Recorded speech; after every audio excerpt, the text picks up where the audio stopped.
Casey Wallace back here at the Portal to Ascension conference. In the hot seat is Eric Rankin, and we're going to sit here and chit-chat a little bit about some of his super cool empowerment things. But as you know, through our programming, we love really to just invite you in. A little virtual cup of tea, like you're sitting in the table next to us in the coffee house, eavesdropping in on a great conversation as we get to know Eric. So for those people out there who may not be familiar with you, please tell everybody what you do. Well, probably the biggest thing related to where we are today is a body of work that I call sonic geometry. Okay. So some information came through about not even that long ago. 7 years ago, Right, August okay. of 2012. Okay. And I'm not a math guy, I'm not a geometry guy. I play music, but I'm not a super music theory guy. And literally I heard a voice, not audibly, but in my head, just instructed me to go draw a triangle in my office on a whiteboard and then make note of its sum total and play that sum total, which is always 180 in a triangle, as a tone. And I'm like, wow, how would I even do that? But we have all these applications on our phone now where tone generating is very easy to do. It wasn't. You would have had to buy a specific piece of equipment 20 years ago. Right. But now you can get a tone generator. So I played it and I heard a tone. I'm like, okay, that's interesting. But this guidance system said just keep going through all the geometric shapes. And so that was all the flat geometry, it was all the solid geometry, the platonic solids, sacred geometry, and what it revealed was that all of the shapes revealed one of three notes, and it was what we call a major chord in music. So geometry was revealing what we call the most beautiful form of music, a major chord, la, la, la. And I'm like, wow, that's really interesting and cool. The geometry is revealing major chord harmonics. So I stepped away out of that conference room. I said, I want to learn all about this. I went on Google search and blog search and web page search and Wikipedia search, could not find one reference. Over the last few thousand years since Pythagoras discovered geometry's relation to music, and I'm like, I just could not believe it. So now I'm known as the guy that discovered that geometry reveals a major chord, which is kind of a big deal, because when we hear a major chord, it's something just almost like programming in us tells us that everything is correct. It's in movies, it's when people are falling in love, or the king and queen are entering the castle, they won the war, whatever it is, won the game, it's all major chord. And there's something interesting that geometry would reveal that very chord. And so have you received information on a theory that each time you create these shapes in a three-dimensional aspect that you can enter into, that you can hear those tones within that shape? Well, I haven't done it exactly in the same way that you're describing. Like, you could make a really beautiful interactive experience of people seeing only or being inside that shape, playing that tone, moving into another and play that tone, or running into all three, being surrounded by them and do that. We haven't done that exact application, but I do believe that there's probably something happening here. They can measure the frequency which converts into a tone inside the pyramids. Yes, and I've done that myself. Right. And so the same thing with the other shapes. What's so super cool about that in my thought field, in my perspective, is that of course everybody speaks of the tonalities that your soul carries, and then interesting how that tonality becomes an aspect, presence of itself inside a physical embodiment. Because we support that there are what I call hard-lined or soft-lined geometrical shapes, but that are sacred geometrical shapes, but that our physical embodiments are geometrical shapes. Of course, they have these shapes within them, but in and by themselves. And so it'll be interesting as you're investigation, your creation, your curiosity continues on into the different shape formations and the possible tonalities, what you may discover about your own self. Yeah, and a lot of people are doing, since we put that first video out, it's called Sonic Geometry.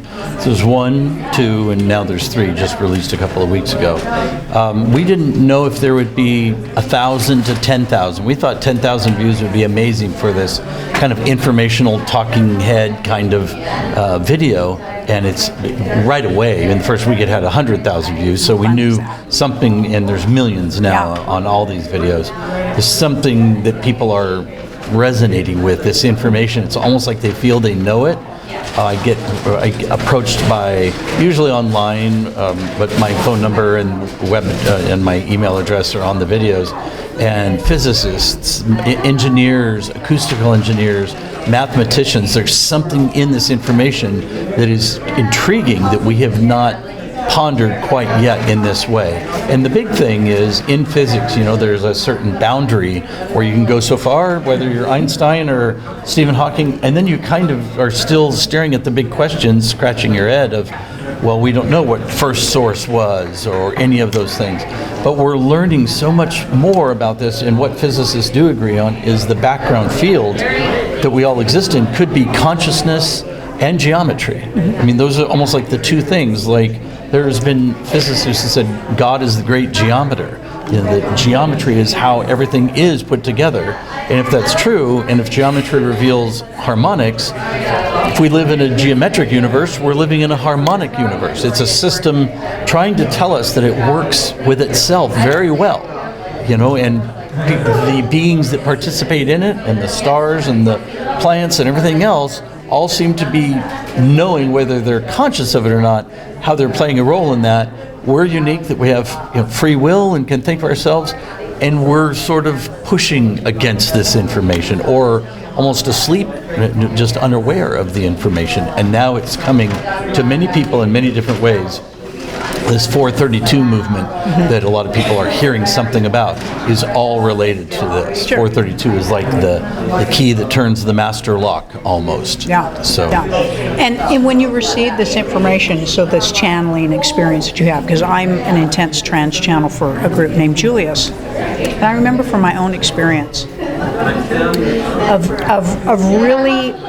really owning the fact that I did this type of thing, and then of course that opens the field for more and more of that experience coming in. So now, as this channeling experience is tickling you and massaging you and supporting you in all these different ways, how is that for you? It has taken some getting used to, because it has not been in my field to even consider what I do, channeling or whatever. My friend Michelle would use that word, and she's the co-host of our radio show. And I'm getting more comfortable with that idea that we are all capable of receiving information if our antennas are set correctly. And I wasn't really prepared for that day that this information came through. None of us are, Eric. Yeah.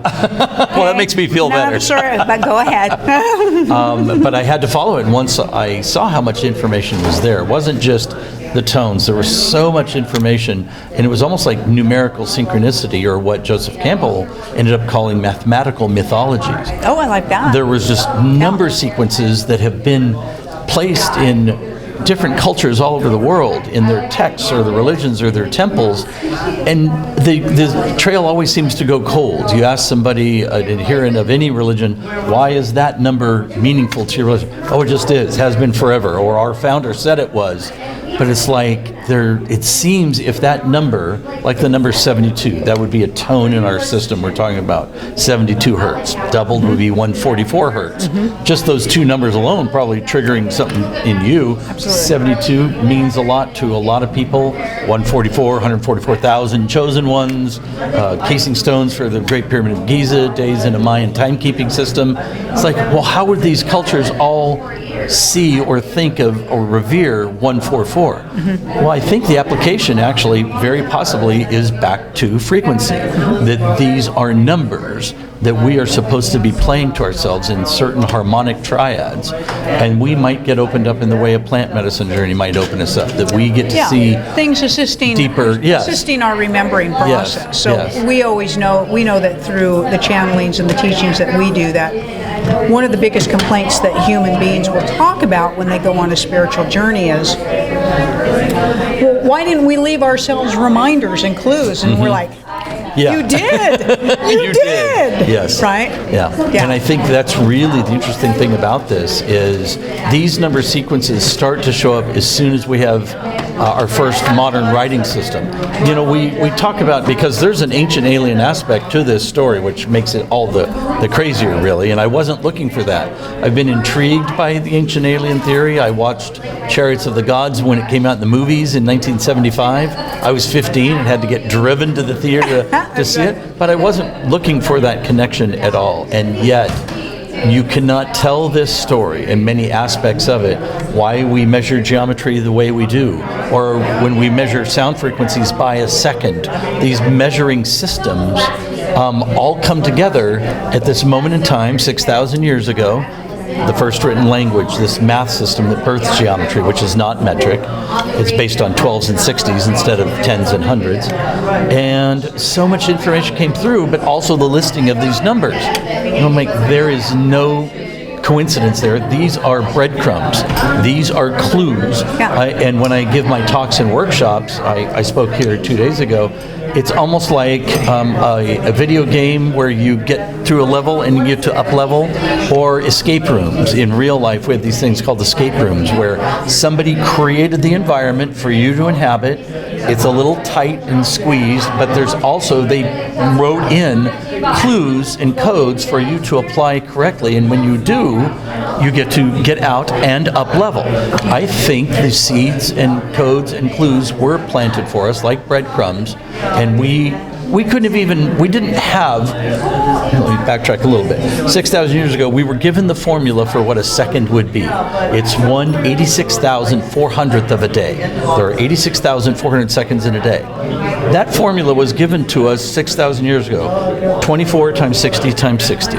So it's 24 hours times 60 seconds times 60 minutes. That's 86,400 little units. We didn't have the machinery or the technology to measure those seconds until about 150 years ago, when Ferdinand Hertz in Germany created the actual machine that could tick off a reliable second. So we really are kind of the generation that through technology and through our research, we can go back and see the amazing degree of synchronicity, coincidence that is off the charts. Here's just one. So 432, when we talk about that, we would have to know, which we can do, we can measure the diameter of planets, we can measure the diameter of our sun. Our sun is 864,000 miles across. Another measuring system, but that's a Sumerian measuring system, 6,000 years, based on a foot. We could not have figured out, when we measure the Great Pyramid of Giza, that if we multiplied the base, it would give us the circumference of our Earth, multiply the center of it from the ground to the apex of it, and get Earth's radius from the equator to the Arctic, the North Pole. Okay. Multiplying both of those times 43,200. So there are these number sequences that have said an intelligence has been here and left clues for when you're ready to discover them and factor them in correctly into the big puzzle, you're going to get some major breakthroughs and up levels in the process. Isn't that fun? And I think it's amazing. So much fun. It's incredible. Yeah. I mean, it's what wakes me up in the morning. Oh, nice. It's not my daily job that I make money at, but it is the thing that I'm most passionate about. That is so much fun. For sure. Of course, we know you're an extraordinary radio personality and many other things in your life, and I know you have to get off to another talk. We're going to play, I guess we're going to end with the text for Sonic Geometry 3, which, I would encourage anybody to watch Sonic Geometry 1, 2, and 3. Just go to sonicgeometry.com and listen to those in order. And the first two were literally about setting up the machinery, I really think, of a channel of communication. getting these numbers right, playing these tones absolutely correctly without any deviation, and then if this channel of communication is open, what might come through, and that's what Sonic Geometry 3 is, the first message. So have you done a book on all this? I have not. What? I've written a book on other things, but writing books Eric, we need to have that conversation. No, we don't. I know I should, but it's so daunting. No, it's not. I'm lazy and like to have No, too here's the much thing. You're always right. So you need to be saying, piece of cake on that one. Piece of man. cake. That one I'm down. writing that book. Yes, I am. I've written a lot of things down, but I have not called it writing a book project yet. No. Just because I went through it once and it wasn't all that fun for me. But anyway, Thank you for your generous time. thanks. It's a delight to know you. Thanks very much. You too. Thanks everybody for being with us. We will talk with you soon, leaving this zone with beautiful Eric from the Portal to Ascension Conference. Talk to you soon. Bye, everyone.